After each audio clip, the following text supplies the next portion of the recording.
Hello dear student, ये wave chapter का एक क्वेश्चन है। ऑल इंडिया पीएमटी 2010 का।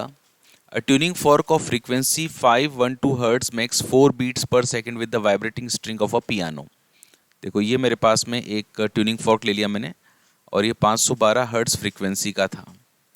यह एक पियानो के वायर के साथ में जब इसको वाइब्रेट करवाया जाता है तो 4 बीट्स प्रोड्यूस होते हैं।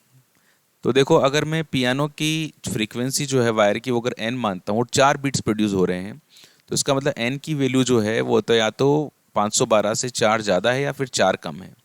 तो मेरे दो आंसर्स हो सकते हैं। पहला आंसर हो सकता है कि मैं 512 प्लस 4 ले लूँ, मतलब 516 हर्ट्ज।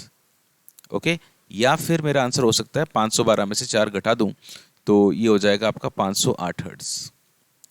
अब इन दोनों में से जो सही आंसर होगा वो मेरे को पिक करना है। तो मुझे क्या करना चाहिए, मुझे इस टाइप से हर एक क्वेश्चन के अंदर कोई ना कोई नेक्स्ट हिंट दिया हुआ होता है। वो देखो क्या दिया हुआ है, the beat frequency decreases to 2 beats per second. जो पहले 4 थी अब वो 2 बीट्स पर सेकंड रह जाती है। When the tension in the piano string is slightly increased. अगर मैं इसकी टेंशन को बढ़ा देता हूँ तो 2 बीट्स पर सेकंड रह जाते हैं। देखो, एक बात हम लोग जानते हैं कि किसी भी पियानो के वायर के लिए जो फ्रीक्वेंसी होती है उसका फॉर्मूला होता है N is equals to P upon 2 L root T upon mu. जहाँ पे पी तो होता है नंबर ऑफ लूप्स, कि भाई इसमें कितने लूप्स बन रहे हैं।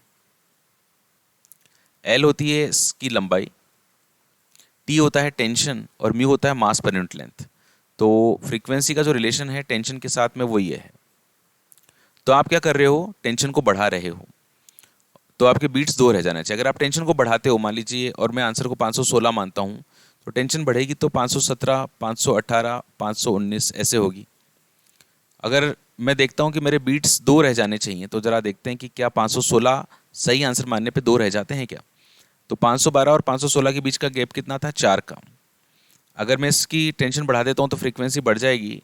तो 512 के साथ में अब जो गैप है इसका कितने का हो गया, 5 का। 5 बीट्स प्रोड्यूस होने लग गए। अभी कितने होने लग गए, 6 होने लग गए। अभी कितने होने लग गए, 7 होने लग गए। बताओ, क्या कभी 2 होंगे क्या वापस, नहीं। इसका मतलब 516 is not a correct answer. तो चलो, अब ये तो तय हो गया कि मेरा आंसर 508 होना चाहिए। इसको भी कंफर्म करते हैं जरूर। टेंशन बढ़ाऊंगा तो फ्रीक्वेंसी बढ़ेगी, तो 509, 510, 511, 512 ऐसे हो जाएगी। तो 512 के साथ में जब मैं इसको वाइब्रेट करवाता था पहले तो 4 बीट्स प्रोड्यूस हो रहे थे। अगर इसकी टेंशन बढ़ाऊंगा तो फ्रीक्वेंसी बढ़ जाएगी इसकी, तो अब जो गैप है वो कम हो जाएगा, है ना। 512 और 509 का डिफरेंस 3, तो 3 बीट्स प्रोड्यूस होने लग जाएंगे।